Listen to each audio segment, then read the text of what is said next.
Hi there and welcome to Storytime with Uncle Bill. And today we're going to PA, and it really wasn't a good time, folks. I hadn't seen my grandparents in a long time, and I had been out of prison a couple years. And normally we would go every year, but we didn't. And I got a phone call that my granddad had died, and he wasn't really my granddad, but he was the only granddad I knew, so he was my granddad. And he was real cool, always treated me real special. He was one of my favorite people, him and my grandma. And I got a call that he had passed away, and I was pretty hurt by it. We drove up there, and I had never been to a funeral before. I think I was like 28, 29 years old, and I didn't even know what to expect or anything. I had only seen him on TV, and everybody was sad and stuff. I had never even been to like wakes, or nothing related to anybody dying in my family, friends, or anything. And so it was always cool going back home, because that's where I'm from, and I'm from McKeesport, Pennsylvania. And it was always a party. It was always a big thing. We normally went up at least once a year for Christmas, sometimes twice, not often. But it was always a shindig. We stayed one day, a weekend, or a week. It was just all the way. We partied all the time, and it was just the greatest times, you know what I mean? And it was in a real poor area. But the whole family lived around there, so they just all came over to my grandma's house, and there would be 20, 30 people in and out always. There'd be 10, 12 cases of beer. My grandma really never stopped cooking. It was always food, and she would oh, you gotta eat, you gotta eat, you gotta eat. You gain like 40 pounds over there over the course of the weekend. And as it turns out, we ended up bearing them on. The wake was Valentines Day, February 14th. So I imagine it was extra hard on my grandma and stuff, and I'm not really even understanding, getting the concept of everything. We arrived at the funeral home. It was snowing. It had snowed all the way up there, and man, we got to the funeral parlor, and I ain't never really seen a body before. And I see my grandma, and I just didn't even know what to expect, people. I just really didn't know what to expect. So I go over there to talk and hug on her and stuff, and that's when I seen him in the casket. And it was I'm pretty sure it's a shock to anybody that's ever seen a family member or friend inside of a casket. It was mind blowing. I was like, oh man, it's like we're reality setting, It's like, this ain't how I remember this guy, you know what I mean? And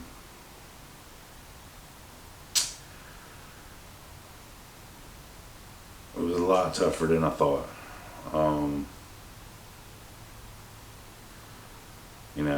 And I've been to a couple now, and they make them look good and this and that. It's like, wow, man. So that was all right. This ain't even what this story is about. What the story is about is afterwards. So we go back over to my grandma's house, and there's a bunch of people coming all day in and out, all day. There's a bunch of people. And so it's about 4 or 5 o'clock in the morning, and it's me, my grandma, and my Aunt Kimmy. And she's so cool too. My Aunt Kimmy's so cool. But we was all talking and bullshitting and stuff. Everybody's passed out. There's people everywhere passed out and gone home. And my grandma, I'm sober. I'm totally sober. I haven't drank anything. I smoked some weed, but My grandma and my Aunt Kimmy are drunk as hell. I mean, gone to the wind, 3 sheets, all that, obliterated. And my grandma's eating stuffed bell peppers. They stink, nasty. I hate them. But she's over there tearing them up. And we're laughing and stuff, telling jokes. Just trying to keep your mind off of what just happened, you know. And my grandmother starts choking. Yeah. I said, "Dang, Grandma, you alright?" She started shaking her head. Well, my Aunt Kimmy was closer to her, and I was like, "Hey, are you gonna do anything?" I mean, I didn't know, you know. And she froze. I mean, she froze, people. She just froze. And I had seen the Heimlich maneuver before, but I had never tried to do it. And so I was like, "Nan, can you breathe? Are you choking?" She said, "Yeah." So you get panicky, people, especially when somebody you care about. And this is my grandma, and she's already been dealing with a bunch, you know. And so I said, "Well, I hope this is right." So she was real close to the sink, so I brought her over to the sink, and and nothing happened. I said, "Oh shit." So I did it again, and the coolest thing, if you've never done the Heimlich maneuver, I mean, that shit really shoots out. It's like bang! It hit the window, and I was like, I mean, it's like an instantaneous relief too, man. And I was like, "Oh, Nan, you all right?" And I was like, "Oh shit, no!" And I kind of panicked because I'm strong, people, and I know she's frail. And I was afraid of hurting her, you know what I mean? But I was also afraid because now it's been like 20, 30 seconds maybe. And so I hit her, bam, and I mean, boom, boom. It's like she just didn't chew at all. She just swallowed straight, big ass chunks. So she shot four meatball size, and they were peppers, and I mean, straight. Boom, boom, boom. And then I could hear, and I thought, "Oh, Jesus. Oh, you all right now? You okay?" "Yeah, yeah." Oh, God, I was choking. Maybe you can wait till the morning to eat. We can't go through that ever again. That's on Valentine's Day, people. You know what I mean? I just buried my granddad, and she just buried her man. And they never even got married.